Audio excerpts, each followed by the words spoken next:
Lumaki sa hirap, sanay sa payak na pamumuhay, at kinalakihan ang pangangalakal ng basura upang makaraos sa buhay.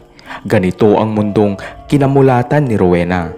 Ito ang kwentong inyong matutunghayan sa videong ito. Pero bago ang lahat, don't forget to hit the subscribe button, pati na rin ang notification bell para lagi kayong updated sa mga bago pa nating pasabog na mga video sa mga susunod na araw mga parikoy. Kung handa na kayo, umpisahan na natin in 3, 2, 1.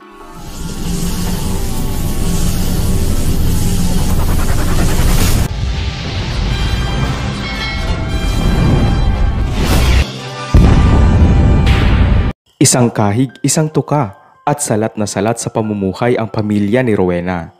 Parehong sa basura lamang umaasa ang kanilang mga magulang upang mairaos sa araw-araw ang mga anak nito.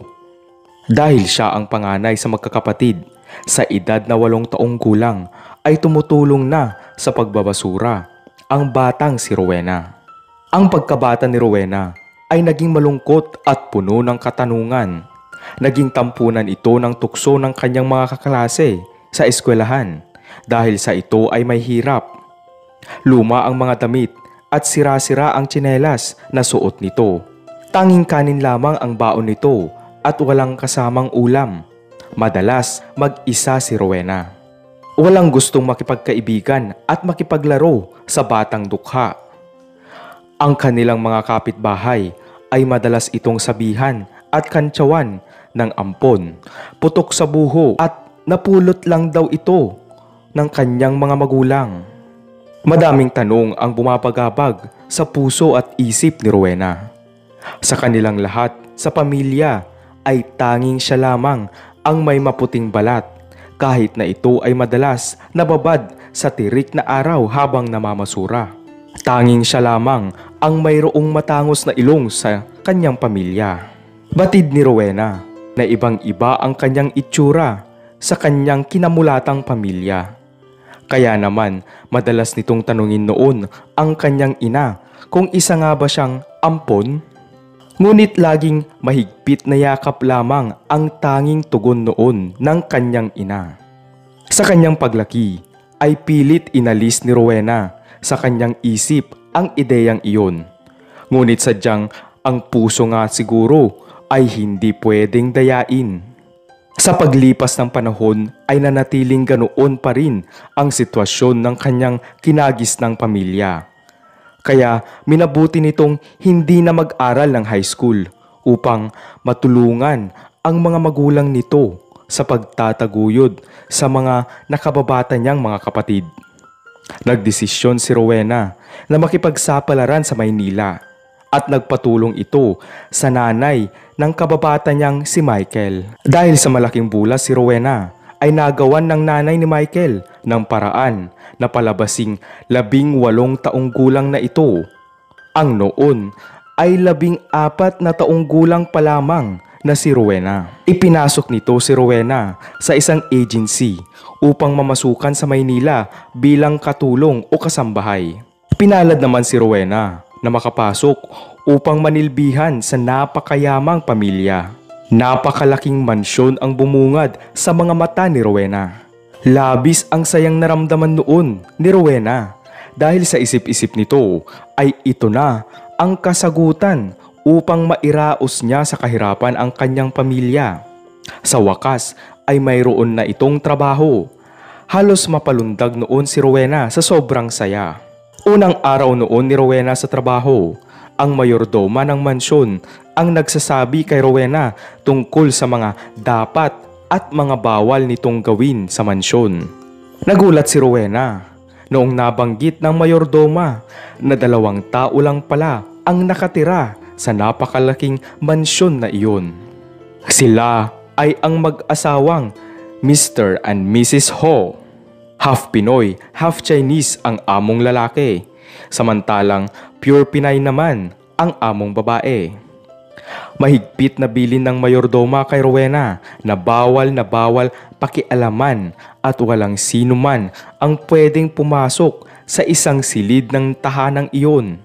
na labis namang ipinagtaka ni Rowena. Walang paliwanag ang mayordoma tungkol dito, basta iginiit lamang nito kay Rowena na sundin na lamang ito para walang maging problema.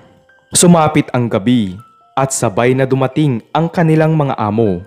Natulala si Rowena na mistulang nabuhusan ng napakalamig na tubig dahil sa labis na pagkamangha nito sa mga malaartistang itsura ng kanyang mga amo. Mapuputi, makikinis, gwapo at maganda. Ngunit bakas sa mga mata ng mga ito ang lungkot, bagamat nakangiti nilang binabati ang kanilang mga kasambahay. Mababait sina Mr. and Mrs. Ho sa kanilang mga kasambahay. Ipinakilala ng mayordoma si Rowena sa kanilang mga amo at laking gulat ni Rowena nang bigla itong yakapin ng mahigpit ng kanyang among babae. Sabay bumuhos ang napakaraming luha sa mga mata nito. Kinuha ng among lalaki si Mrs. Ho at pinakalma ito. Paliwanag ni Mr. Ho kay Rowena, "Siguro kasing edad mo sana ngayon ang nag-iisang anak naming babae kung hindi ito nawala." Lumipas ang mga araw at hindi mabura sa isip ni Rowena ang pangyayari at tagpong iyon. Bumalik sa kanyang alaala ang madalas na ikantsaw sa kanya ng kanyang mga kapitbahay noon na ito ay isang ampon. Dahil sa hindi matahimik na kalooban ni Rowena ay lalong umigting ang pagnanais nitong makita ang loob ng kwartong mahigpit na ipinagbabawal pasukin ni numan. Tanging ang mayordoma lamang ang pwedeng maglinis doon. Ngunit isang araw ay tila may sakit ang mayordoma. Agad na kinuha ni Rowena ang pagkakataong iyon. Nagpresenta ito na siya muna ang maglinis sa kwartong iyon upang makapahinga ang mayordoma. Hindi ito agad pumayag, ngunit nang batid nitong hindi niya talaga kayang magtrabaho ng araw na iyon ay pumayag na rin ito. Sabay bilin na doble ingat si Rowena sa mga gamit doon at huwag na huwag itong babanggitin sa mga amo na ito ang naglinis ng kwartong iyon. Pagpasok ni Rowena sa silid ay biglang tumulo ang kanyang mga luha. Bumilis ang tibok ng kanyang puso. Bumungad sa kanya ang malaking larawan ng isang batang babae na kamukhang kamukha niya noong siya ay bata pa.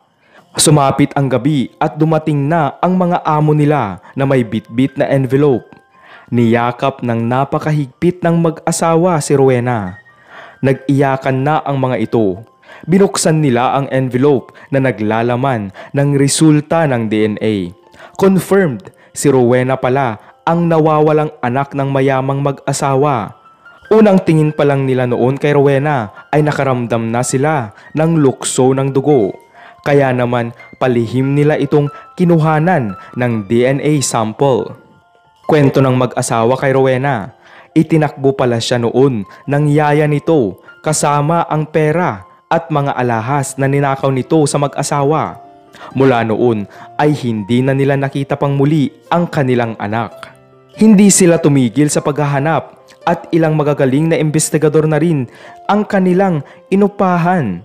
Ngunit tadhana lang din pala ang kusang maglalapit sa pamilyang pinaghiwalay din ng tadhana. Pinatawag nila ang mga kumupkup kay Rowena at napag-alamang napulot nila ang noon ay 4 na taong gulang na batang babae sa harap ng simbahan na umiiyak at tila nawawala. Dahil sa pananabik nilang magkaroon ng anak noon ay kinupkup at itinuring nilang anak si Rowena. Hiniling ni Rowena sa mayamang mga magulang nito na bigyan ng bahay at trabaho ang mga kumupkup sa kanya. At si Rowena na nga ay ang nag-iisa at tanging tagapagmana pala ng malaking kumpanya ng kanyang mga magulang. Salamat muli mga pare koy. Kung nagustuhan nyo ang video ito, wag na kayong mahiya na magbigay ng isang like. At kung bago ka lang sa aking channel, don't forget to hit the subscribe button, pati na rin ang notification bell para lagi kayong updated sa mga bago pa nating pasabog na mga video sa mga susunod na araw mga pare koy. Hanggang sa muli, salamat!